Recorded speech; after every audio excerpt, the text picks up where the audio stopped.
I pulled into the driveway on Thanksgiving, my trunk loaded with the smell of fresh herbs and hope. But the house was eerily still. No laughter, no television, just a deafening silence. When I pushed open the front door, the foyer was empty. The only soul there was my husband's stepfather, Arthur, sitting motionless in an oak rocking chair. Propped against a cold ceramic pumpkin was a note. It was a jagged blade of a message. Jason was gone.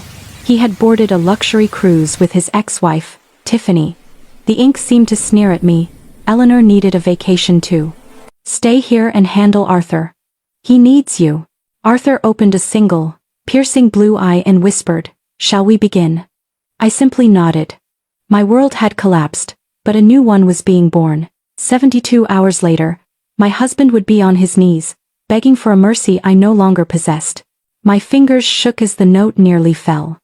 The betrayal was absolute, a Caribbean getaway with Tiffany while I was left to play nursemaid. Eleanor, his mother, had apparently joined the escape, claiming she was burnt out. "He needs you back Monday," the letter concluded. I read it 4 times, waiting for the punchline that never came. The paper slipped to the granite counter as my limbs went dead. "He's not coming back until next week, is he?" A gravelly, ancient voice behind me made my heart bolt. I spun around to find Arthur leaning on his mahogany cane. He didn't look like the fading, senile man Jason had described. He looked like a predator waiting for the right moment to strike. "No," I stammered, my voice a ghost of itself. "They're all gone. Every single one of them." Arthur gave a slow, knowing nod. "Left you with the heavy lifting, didn't they? That's my husband for you." A coward's move, through and through. I had pulled into the driveway just 45 minutes earlier, my SUV packed with gourmet gifts and organic ingredients for a feast that would never happen. The graveyard silence of the residence should have been my first warning. No savory aromas of a roasting bird, no shouts from a football game on the big screen, no warmth at all. Instead, I stood in a drafty living room with Arthur, whose perceptive gaze felt like an X-ray. "I don't understand," I whispered, collapsing into a stool. This Thanksgiving dinner was on the calendar for 6 months. Eleanor was hosting. Everyone was supposed to be here. I fumbled with my phone, dialing Jason's number for the 5th time, only to be met with that flat digital voicemail. Arthur shuffled toward the fridge, his hands trembling slightly as he grabbed a pitcher. "It's been a tomb in here since Tuesday morning," he said, his voice like dry leaves. "They didn't even stock the pantry. I hope you brought more than just napkins." I hadn't. I had brought the trimmings, gourmet cranberries, organic sweet potatoes, and the ingredients for my signature apple pie. These were meant to be contributions to a family legacy, not survival rations for a deserted house. Suddenly, my phone buzzed. For a split second, I thought it was Jason, but it was an Instagram alert. Jason's sister, Becca, had tagged him in a new post. My pulse hammered as I tapped the screen. The photos felt like a physical blow.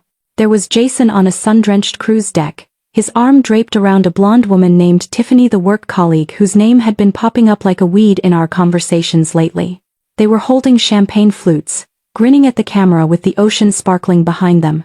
The caption read, "Number New Beginnings Caribbean Getaway with at Jason, K, and family." That word felt like trash being thrown in my face. I scrolled further. There was Eleanor, sipping a bright blue cocktail, looking remarkably rested for someone who claimed she was at her breaking point. Another shot showed Jason and Tiffany at a candlelit, romantic dinner. The post was 2 days old. This wasn't a last-minute trip. This was a secret execution of our marriage planned weeks in advance. "Find what you were looking for?" Arthur asked, his shadow long against the kitchen tiles. I turned the screen toward him. There at sea. With Tiffany. The woman he told me was just a project lead. My voice broke, the dignity I'd tried to maintain vanishing. They were packing swimsuits while I was pre-ordering the turkey. Arthur's face turned into a mask of ironclad resentment. "Tiffany has been calling this house for months," he muttered. Beautiful voice. But a terrible laugh. I knew. Even if they thought I was too far gone to notice. I stared at the old man, my mind reeling. "You knew?" I whispered, the weight of the secret pressing down on me. Arthur tapped his temple with a gnarled, weathered finger. "The mind is still sharp, Claire, regardless of the lies Jason feeds the neighbors. My heart suddenly plummeted toward our joint savings. With hands that wouldn't stop shaking, I logged into our banking app. My breath hitched. 3 days ago, there was a withdrawal of $12,500. It was nearly every cent of our savings, the nest egg we had painstakingly built for a down payment on a forever home. The home Jason swore we'd find after the new year. He cleaned us out, I choked out, showing the glowing screen to Arthur. He took it all for a cruise with her. Arthur didn't even blink. They've been doing the same to me for years, he said, his voice cold. A little management fee here, a medical surcharge there. For your own good, Arthur, they say. Meanwhile, the thermostat is set to 60 degrees to save a buck. My medications are backordered, and Eleanor magically appears with another designer purse. The sheer neglect made me feel physically ill. This wasn't just a holiday ruined by an affair. It was a calculated, heartless abandonment of two people they viewed as obstacles. My phone rang. It was my sister calling to wish me a happy Thanksgiving. I hit decline. I couldn't bear to voice this humiliation. Not yet. There's a can of leftover soup in the pantry. Arthur offered with a dry, mirthless chuckle. Not exactly a 5-star feast, but it's what the family deemed us worth. I looked at the kitchen, dirty dishes piled in the sink, empty takeout containers rotting on the counter. They hadn't even bothered to tidy up before fleeing. Something inside me, something soft and hopeful, finally turned to stone. No, I said, my voice ringing with a new, sharp dignity. We aren't eating trash today. We deserve better than leftover soup. I grabbed my keys. I'm going to the market. They'll have a turkey breast and some real vegetables left. We're going to have a dignified meal in this house. Arthur looked startled, then a rare, genuine smile touched his lips. I haven't had a home-cooked meal in 6 months. Jason usually just tosses a bag of fast food on my lap when he can be bothered to stop by. As I drove, my mind whirled. 5 years of marriage. Was it all just a transaction to him?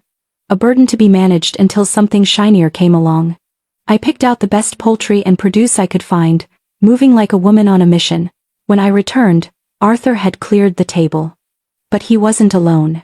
He was sitting in front of a mountain of evidence. What is this? I asked. Our consequences, he replied, his eyes like steel. He pushed a folder toward me. Bank statements, medical records, documented neglect. I've been a banker for 40 years, Claire. I know how to keep receipts. I glanced through the papers, meticulous notes, copies of secret transfers, and physician recommendations that had been tossed in the trash. Why are you showing me this now? I asked, my pulse quickening. Arthur leaned forward, the frailty in his voice replaced by a chilling clarity. Because you were blindsided too, Claire. And because I'm running out of time. He tapped a grim pathology report. Terminal cancer. Pancreatic. 3 months, if I'm lucky. The air left the room. I am so sorry, Arthur. He waved my pity away like a bothersome fly. Don't be sorry. Be smart. They think they left you with a burden, but they actually handed us a golden opportunity. I stared at him. An opportunity for what? Arthur's thin lips curled into a smile that radiated pure justice. For total retribution, he slid a heavy, cream-colored envelope across the table. Inside is my ironclad will and trust documents, not the fake ones Eleanor and Jason think I signed. I didn't touch it. Arthur, I don't follow. He leaned back, the shadows of the room dancing in his eyes. Shall we begin? Those 3 words were a cold anchor. He explained the plan. I would help him document every ounce of their neglect and secret betrayal. In exchange, he would ensure I was the one who held the keys to everything when the dust settled. The family who left us to rot would return to find their savings and their future evaporated. Yes, I said, the word feeling like a vow. Let's begin. We spent the next hour transforming the house. If they wanted a tragedy, we would give them a masterpiece of hospice care. Arthur's exhaustion was real, but we amplified it for the cameras. We needed to establish a narrative of a rapid, terrifying decline. I called an old contact who worked in medical supplies. By sunset, an unmarked van arrived. We brought in a non-functioning oxygen tank, IV stands, and empty medication vials to create a visual of extreme illness. Medical theater. The delivery man whispered with a wink. I arranged the oxygen tank prominently and set up monitoring devices that beeped rhythmically. I made the bed with sterile, white hospice linens. Now for the photos. Arthur settled into the pillows, coaching me on the lighting. Shadows, he muttered. They make the hollows of a dying man's face look deeper. I used a bit of my old theater makeup to accentuate the gray in his skin. The result was haunting. In the photos, Arthur looked like he was hours away from the end. I tousled my own hair, wiped away my makeup, and put on a stained sweater. I needed to look like a woman drowning in neglect and caregiving. Perfect, Arthur whispered, checking the screen. Now, let's send a little update to Becca. I drafted a message to Becca, Jason's sister, keeping it clinical yet saturated with a daughter-in-law's panic. Arthur's pulse is thready. Fever hit 103. I'm doing everything I can, but I'm alone here. Within 6 minutes, her reply flashed, "Oh my God, poor Uncle Arthur. Keep us posted. We're just heading to a snorkeling excursion." The hook was set. I felt a surge of cold adrenaline. While they were watching tropical fish, I was building a fortress of evidence. I spent the next few hours calling Jason's phone, knowing it would go straight to voicemail. I left 3 messages, my voice cracking on cue, pleading for him to come home because his stepfather was fading. Each call was a recorded secret weapon, time-stamped and saved. I even created a faux medical log, backdating entries to show a respiratory crisis that supposedly began the night they left. "You missed your calling, Claire," Arthur remarked from his bed, watching me document the fictional consequences. "I call it creative justice," I replied. Around 4:30 p.m., a heavy knock echoed through the quiet house. I opened the door to find Mrs. Gable, the neighborhood's self-appointed guardian, holding a steaming casserole dish. "I saw the medical van earlier," she said, her eyes darting toward the hallway. "Is it the end for poor Arthur?" I invited her in, realizing she was a walking vault of information. Over tea, she didn't hold back. "I've lived on this block for 20 years, and the way Jason treats that man is a dignity-stripping crime," she whispered. "Last summer, when Arthur collapsed near the mailbox, Jason didn't even look up from his phone. It was my husband who carried him inside." I let my genuine hurt show, a tear rolling down my cheek. "They left me a note, Mrs. Gable. Just a note telling me to handle his final days while they went on a cruise." The woman's face turned a deep shade of purple. "Shameful. Absolutely neglect in its purest form. Don't you worry, dear. The whole neighborhood knows what kind of family they really are." By the time she left, she had promised to rally the other neighbors. Over the next 48 hours, 4 more families stopped by with food and stories of their own. One neighbor recalled seeing Eleanor toss Arthur's medications in the trash because he was just being dramatic. I recorded every conversation, every date, and every horrified reaction. We weren't just gathering stories, we were gathering a jury. Arthur watched from the shadows of his room, his dignity returning with every person who stood up for him. "The trap is almost closed," he whispered as the sun set on Saturday. "Now we just need the attorney to finish the paperwork." On Saturday morning, the air in the house turned heavy, the kind of stillness that precedes a storm. Patricia Winters, Arthur's attorney, arrived with a briefcase that felt like it held the weight of a guillotine. She was a woman of 60 with eyes like sharpened emeralds and a voice that didn't waste a single syllable. "So, you're the one left with the burden," she said, her gaze appraising me with professional coldness. "Arthur told me you were an unexpected ally in this secret war." We sat in the dining room, surrounded by folders of evidence. Patricia walked us through the final legal maneuvers, the ironclad asset transfers, the medical powers of attorney, and the final amendments to the real will. My background in design came in handy as I helped her digitally catalog the receipts of financial exploitation and the logs of neglect. "We'll need everything documented for when they inevitably scream undue influence in court," she noted, her pen scratching against the parchment like a ticking clock. That evening, after the legal team departed, Arthur asked me to pull a dusty photo album from the shelf. "Look at this," he whispered, pointing to a fading picture of Jason as a teenager, with Eleanor perpetually whispering in his ear. "She's been grooming him for this for decades. Using him as a pawn to access my savings." We turned the pages, a gallery of neglect, hidden behind forced smiles. I saw Jason's father looking hollowed out before the divorce, a mirror image of the life I was currently fleeing. "It's like seeing my own future and my own past at the same time," I murmured. Arthur reached over and squeezed my hand with a surprising, terminal strength. "That's why we stop them now. Before they find another victim, In that moment, the dignity we were fighting for became more than just money. It was about justice for every time Arthur was treated like an unwanted burden in his own home. The next morning, the medical theater became terrifyingly real. Arthur's hands were trembling with a rhythmic, neurological twitch, and a faint bluish tint had settled around his lips. "You don't have to act today, do you?" I asked softly, bringing him a cup of tea. He gave a thin, bittersweet smile. "The real thing always has a sense of irony, Claire." I called the hospice nurse, Diane, who promised to come by. But first Arthur had one last request. "Peaches," he said, his eyes misting over. "Fresh peaches with cream. My late wife, Martha, used to make them every Sunday." I drove to 4 different markets before I found them glistening, golden fruit that felt like a holy relic. When I prepared them, sliced into perfect crescents with a dollop of whipped cream, Arthur's first bite brought a tear that tracked through the deep lines of his face. "Just like she made them," he choked out. "In 5 years, no one in this family bothered to remember a single thing I loved." We sat in the quiet, the beeping of the monitors the only heartbeat the house had left. The consequences of their abandonment were now written in the silence. The hospice nurse, Diane, arrived at 3 p.m. After a brief exam, she pulled me into the hallway, her expression etched with a gentle, professional sorrow. "The systems are beginning to fail," she whispered. "It's moving much faster than the chart suggested. He has hours, maybe a day." Even though I had been preparing for this moment of justice, the reality hit me like a physical weight. "Should I call the husband?"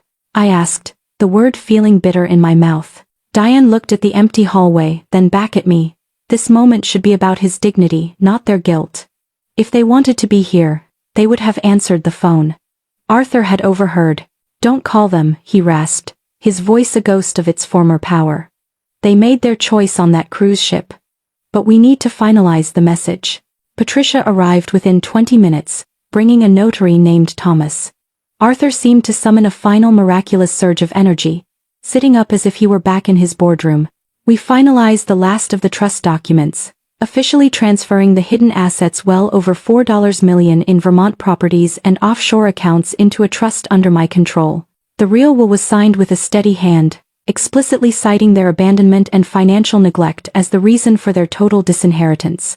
"Now, for the recording," Arthur said. We set up the camera. He didn't scream. He didn't curse. He simply spoke the truth. He detailed the years he spent feeling like a burden, the overheard conversations about his slow decline, and the secret delight they took in his suffering. "The greatest pain," Arthur said, looking directly into the lens, "is realizing the people you loved saw you only as a bank account to be drained." Even the notary was visibly shaken, wiping his eyes as the camera went dark. As night fell, Arthur's energy vanished. I helped him into his favorite wingback chair by the window. "There's a bottle of vintage port in the study," he whispered. "Behind the old economics texts, Martha and I were saving it for our 50th anniversary." I found the dusty bottle and poured 2 small glasses. "To justice," Arthur said, clinking his glass against mine with a trembling hand. "To dignity," I added. We sat in the gathering shadows, the only sound the rhythmic ticking of the grandfather clock.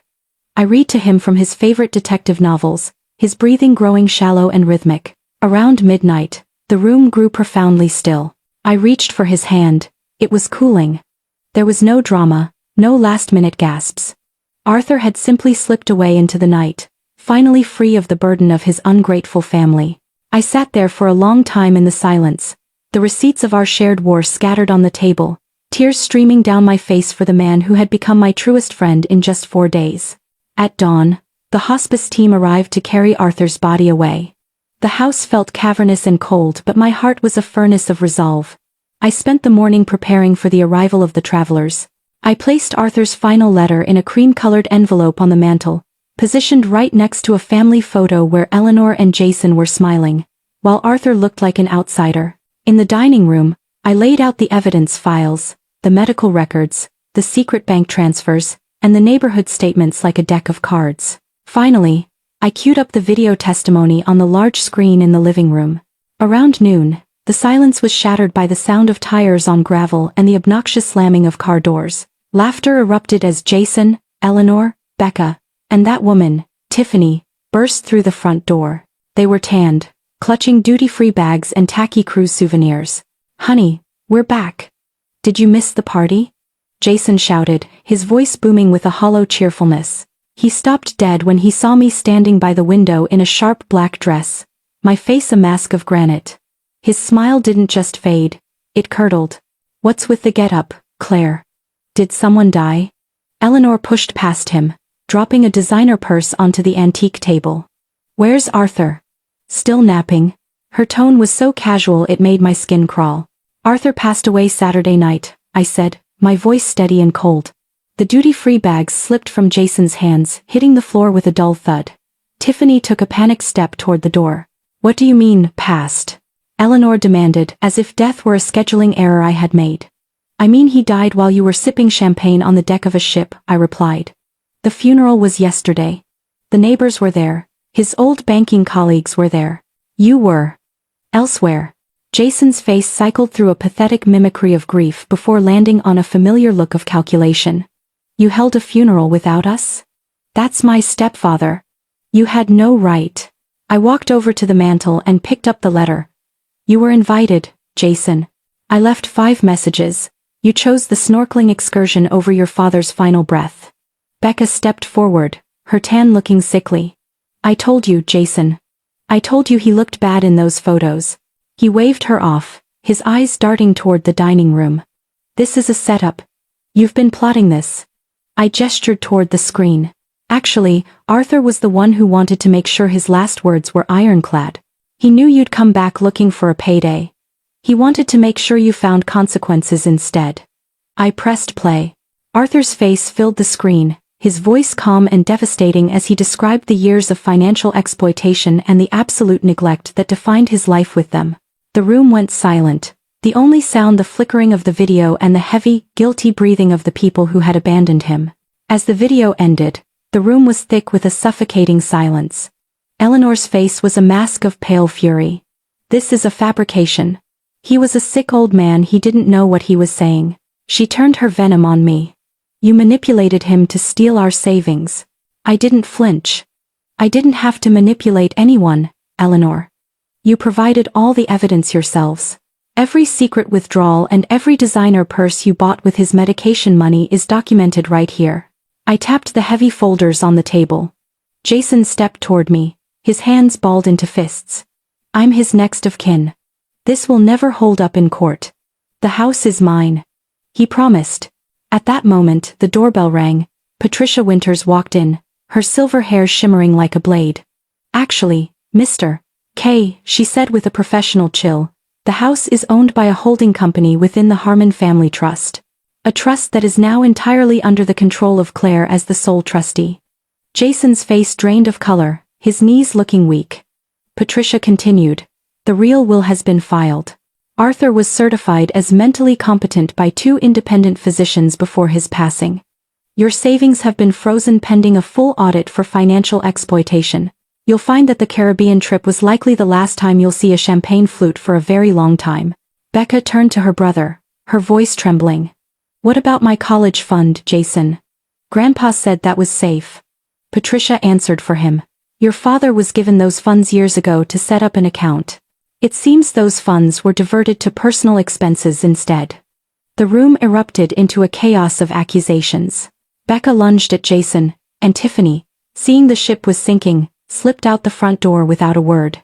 I watched them, the family I had once tried so hard to please, tear each other apart over the scraps of a life they had already destroyed. I went to the bedroom and grabbed my packed suitcase. When I returned to the hallway, Jason tried one last, desperate tactic. He grabbed my arm, his eyes welling with crocodile tears. "Claire, please. I made a mistake. It was the stress. We can fix this. We can start over with the money. We can be a family again." I looked at the man I had once loved, seeing only a hollow shell of greed. I slowly twisted my wedding ring off my finger and dropped it into his palm, followed by the heavy brass keys to the front door. "You left him to die in an unheated house," I said, my voice a whisper that cut like a razor. "Now you get exactly what you gave him. Nothing. No savings, no dignity, and no me." I walked out into the crisp November sunlight, the air finally feeling clean. As I loaded my car, I saw Mrs. Gable on her porch. She gave me a somber, respectful nod. I realized then that Arthur's final gift wasn't just the money. It was the dignity to walk away from people who treated love like a transaction. As I drove away from the house, leaving the screams of Eleanor and Jason behind, I wasn't thinking about the consequences or the revenge. I was thinking about Arthur, and the quiet peace of a glass of port shared in the dark. The war was over. And for the first time in years, I was truly home. Thank you for staying with this story until the very end. My favorite moment was when Arthur finally tasted those peaches, a small slice of heaven before the end. It reminds us that even in the face of betrayal, there is beauty to be found. Which part of this journey touched you the most? I read every single one of your comments and appreciate your support.